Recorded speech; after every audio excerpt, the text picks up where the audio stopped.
Hey, what's up, everyone? Imagine building the fastest engine in Formula One. A power unit so dominant, it captures 6 consecutive wins to start the season, appearing untouchable. Now, imagine that same engine suddenly turning into a glass cannon. In the last few weeks, the Mercedes-powered camp has shifted from celebrating raw pace to fearing the sight of smoke or a sudden loss of telemetry. Behind the record-breaking laps in Barcelona and Canada lies a fundamental reliability crisis that could derail their entire championship pursuit. The silver cars are back at the front, but they are walking a tightrope between a podium and a DNF. So why is the most sophisticated hybrid system on the grid failing under conditions that should be its bread and butter? From George Russell's heartbreak in Montreal to Kimi Antonelli's technical stoppage in Catalunya, the symptoms are identical. But the causes remain a mystery even to the engineers at Brixworth. Today, let's go deep into the engineering data to understand why the Mercedes power unit is screaming for mercy. We aren't just looking at bad luck here, guys. We're looking at a systemic failure affecting not just the works team, but customers like McLaren and Williams as well. We will uncover how the pursuit of a 300% increase in energy deployment has pushed components like the MGU-K and the Energy Store to a breaking point that no dyno test could have predicted. And more importantly, we'll discuss the conservative trap, why Mercedes might have to voluntarily turn down their engines just to make it through the European summer. Let's look at the evidence.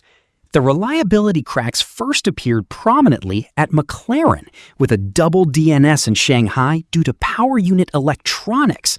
Then came Lando Norris's battery issues in Monaco, which were so severe he exhausted his entire season's allocation of energy stores by Japan. Williams has faced similar ghosts, with Alex Albon suffering from hydraulic leaks and battery deployment glitches.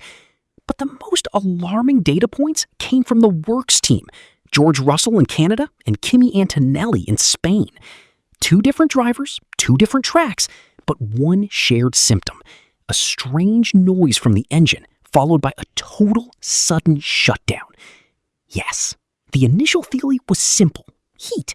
Barcelona was a 35 degrees Celsius furnace, and Antonelli was stuck in dirty air behind Russell, choking his cooling system. However, James Allison points to a more complex reality.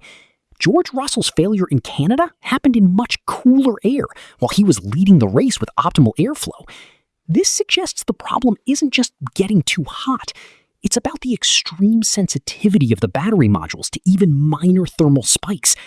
In the high-stakes world of F1 energy management, even a tiny fluctuation in temperature can trigger a catastrophic electrical malfunction. Engineering-wise, the current Mercedes power unit is a marvel, but it's under immense stress. By removing the MGU-H in future-leaning developments and focusing on a singular, massive MGU-K, the workload on the inverter and energy store has tripled.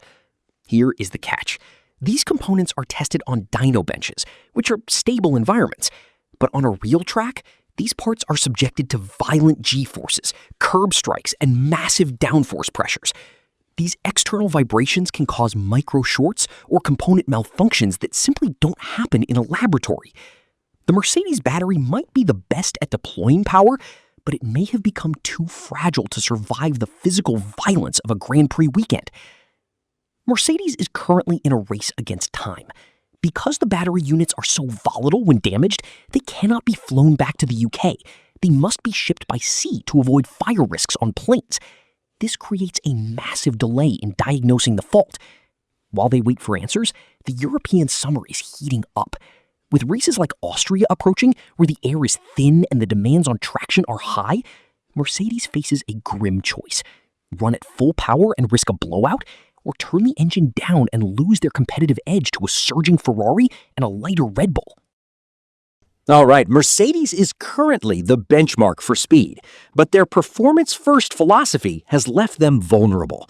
As Ferrari brings a 10-horsepower upgrade to Austria and Red Bull slashes 7 kilograms off their chassis, the margin for error has disappeared.